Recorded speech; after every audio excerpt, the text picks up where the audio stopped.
Meus amados irmãos e irmãs, sinto-me imensamente humilde por estar com vocês nesta manhã. Peço sua fé e suas orações em meu favor, enquanto compartilho esta mensagem. Todos nós iniciamos uma viagem maravilhosa e essencial quando deixamos o mundo espiritual e entramos neste estágio, muitas vezes desafiador, chamado mortalidade. Os principais propósitos de nossa existência sobre a Terra são receber um corpo de carne e ossos para ganhar experiência, que só poderia ser obtida após nos separarmos de nossos pais celestiais e ver se guardaríamos os mandamentos. No livro de Abraão, capítulo 3, lemos: E assim os provaremos, para ver se farão todas as coisas que o Senhor seu Deus lhes ordenar. Quando chegamos à terra, trouxemos conosco um grande dom de Deus, o nosso arbítrio. De inúmeras maneiras, temos o privilégio de escolher por nós mesmos. Estamos aqui para aprender na árdua escola da experiência, discernirmos o bem do mal, diferenciamos o amargo do doce. Aprendemos que as decisões determinam o destino. Tenho certeza de que deixamos nosso Pai com um enorme desejo de retornarmos a Ele, para que pudéssemos ganhar a exaltação que Ele planejou para nós e que nós mesmos tanto queríamos. Apesar de termos sido enviados para encontrar e seguir esse caminho que nos levará de volta ao nosso Pai Celestial, Ele não nos deixou aqui sem direção e orientação. Ao contrário, Ele nos deu as ferramentas de que precisamos. E Ele nos auxiliará se buscarmos sua ajuda e nos esforçarmos por fazer tudo ao nosso alcance para perseverar até o fim e ganhar a vida eterna. Para ajudar a nos guiar, temos as palavras de Deus e de seu Filho, encontradas em nossas Escrituras Sagradas. Temos o conselho e os ensinamentos dos profetas de Deus, e de suma importância foi-nos fornecido um exemplo perfeito a ser seguido, o exemplo de nosso Senhor e Salvador Jesus Cristo. E fomos instruídos a seguir esse exemplo. O próprio Salvador disse: Vem, segue-me. As obras que me vistes fazer, essas também fareis. Ele fez a pergunta: Que tipo de homens devereis ser? E então respondeu: Em verdade vos digo que devereis ser como eu sou. Na terra, o Mestre nos mostrou a senda que conduz. Ao olharmos para Jesus como nosso exemplo e ao seguirmos seus passos, podemos retornar com segurança ao nosso Pai Celestial e viver com Ele para sempre. O profeta Nefe disse: A menos que o homem persevere até o fim, seguindo o exemplo do Filho de Deus vivente, não poderá ser salvo. Uma mulher, sempre que relatava experiências que teve durante uma visita à Terra Santa, exclamava: Eu andei por onde Jesus andou. Ela esteve nas imediações onde Jesus viveu e ensinou. Talvez tenha pisado em uma rocha sobre a qual ele esteve alguma vez, ou olhado para uma cadeia de montanhas que ele já contemplou. As experiências em si mesmas foram emocionantes para ela. Mas caminhar fisicamente por onde Jesus caminhou é menos importante do que andar como ele andou. Imitar suas ações e seguir seu exemplo é muito mais importante do que tentar refazer as trilhas remanescentes que ele atravessou na mortalidade. Quando Jesus fez a um certo homem rico o convite: Vem e segue-me, ele não pretendia apenas que o homem rico o seguisse subindo e descendo as colinas e vales da zona rural. Não precisamos caminhar pelas praias da Galileia ou entre as colinas da Judéia para andar por onde Jesus andou. Todos nós podemos trilhar o caminho que ele trilhou quando, com as suas palavras ecoando em nossos ouvidos, seu Espírito enchendo o nosso coração e seus ensinamentos guiando nossa vida, escolhemos segui-lo em nossa jornada pela mortalidade. Seu exemplo ilumina o caminho. Ele disse, eu sou o caminho, a verdade e a vida.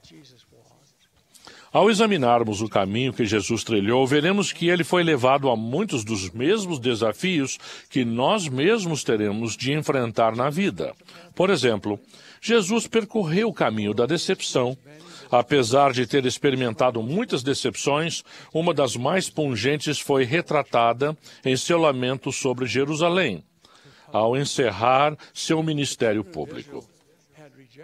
Os filhos de Israel haviam rejeitado a segurança da asa protetora que ele lhes tinha oferecido. Quando ele olhou para a cidade, que em breve seria abandonada à destruição, foi tomado por emoções de profunda tristeza. Em angústia, ele lamentou, ó Jerusalém, Jerusalém, que matas os profetas e apedrejas os que te são enviados. Quantas vezes quis eu ajuntar os teus filhos, como a galinha junta os seus pintos debaixo das asas, e tu não quiseste. Jesus trilhou o caminho da tentação. Lúcifer, o ser maligno, acumulando sua maior força em seu sofisma mais convidativo, tentou a ele, que havia jejuado durante 40 dias e 40 noites. Jesus não sucumbiu. Pelo contrário, ele resistiu a cada tentação. Suas palavras de despedida, vai-te, Satanás. Jesus trilhou o caminho da dor. Pensem no Getsemane, onde ele esteve em agonia e o seu suor tornou-se como grandes gotas de sangue que corriam até o chão.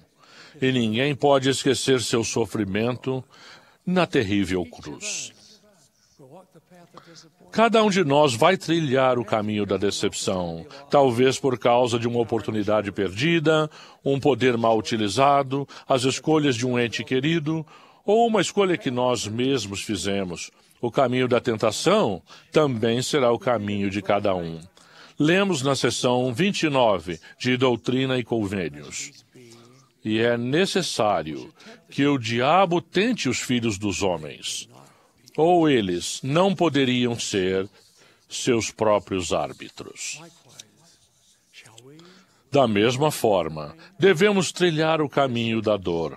Nós, como servos, não podemos esperar mais do que o Mestre, que deixou a mortalidade somente depois de muita dor e sofrimento. E apesar de encontrarmos o nosso caminho de amarga tristeza, podemos também encontrar uma grande felicidade. Nós, com Jesus, podemos trilhar o caminho da obediência. Não vai ser sempre fácil, mas deixemos que nossa palavra de ordem seja a herança que Samuel nos legou. Eis que o obedecer é melhor do que sacrificar, e o atender melhor é do que a gordura de carneiros. Lembremos-nos de que o resultado final da desobediência é o cativeiro e a morte, enquanto que a recompensa pela obediência é a liberdade e a vida eterna. Nós, como Jesus, podemos trilhar o caminho do serviço. A vida de Jesus é como um brilhante facho de luz, de bondade, enquanto ele ministrava entre os homens. Ele deu força aos membros do inválido, visão aos olhos do cego, audição aos ouvidos do surdo. Jesus trilhou o caminho da oração. Ele nos ensinou a orar, dando-nos a bela oração que conhecemos como a oração do Pai Nosso. E como podemos esquecer sua oração no Getsemane? Todavia, não se faça a minha vontade, mas a tua. Outras instruções dadas a nós pelo Salvador estão em nossas mãos, encontradas nas Sagradas Escrituras. Em seu Sermão da Montanha, ele nos diz para sermos misericordiosos, sermos humildes, sermos justos, sermos puros de coração, sermos pacificadores. Ele nos ensina a defendermos corajosamente as nossas crenças, mesmo quando somos ridicularizados e perseguidos. Ele nos pede que deixemos nossa luz brilhar, para que outros a vejam e desejem glorificar nosso Pai Celestial. Ele nos ensina a ser moralmente limpos, tanto em nossos pensamentos quanto em nossas ações. Ele nos diz que é muito mais importante acumular tesouros no céu do que na terra. Suas parábolas ensinam com poder e autoridade. Com o relato do bom samaritano, ele nos ensina a amar e servir a nosso próximo. Em sua parábola dos talentos, ele nos ensina a melhorar a nós mesmos e a buscar a perfeição. Com a parábola da ovelha perdida, ele nos instrui a sair em resgate daqueles que deixaram o caminho e perderam seu rumo. Ao nos esforçarmos para colocar Cristo no centro de nossa vida, aprendendo suas palavras, seguindo seus ensinamentos e andando em suas veredas, ele prometeu compartilhar conosco a vida eterna, pela qual ele morreu. Não há um fim mais elevado do que esse, ao decidir aceitar sua disciplina, tornarmos-nos seus discípulos e fazer a sua obra ao longo de nossa vida. Nada mais, nenhuma outra escolha que fazemos pode fazer de nós o que ele pode. Quando penso naqueles que têm realmente tentado seguir o exemplo do Salvador e têm andado em suas veredas, vem à minha mente os nomes de Gustav e Margaret Boker, duas das pessoas mais cristãs que já conheci. Eles eram alemães nativos que emigraram para o leste do Canadá, e eu os conheci quando servi como presidente de missão naquela região. O irmão Walker ganhava a vida como barbeiro. Apesar de seus recursos limitados, compartilhavam tudo o que possuíam. Não foram abençoados com filhos, mas alimentavam todos os que entravam na sua casa. Homens e mulheres instruídos e sofisticados.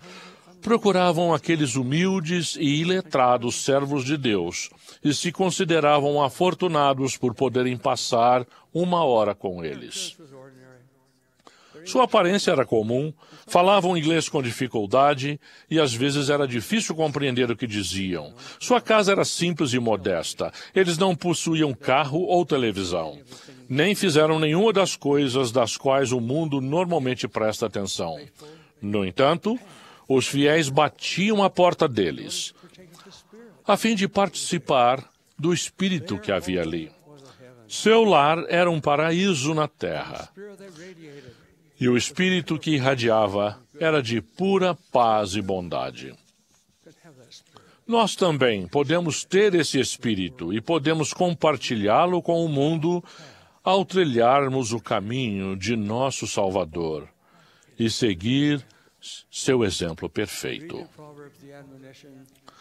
Lemos em Provérbios a admoestação: pondera a vereda de teus pés.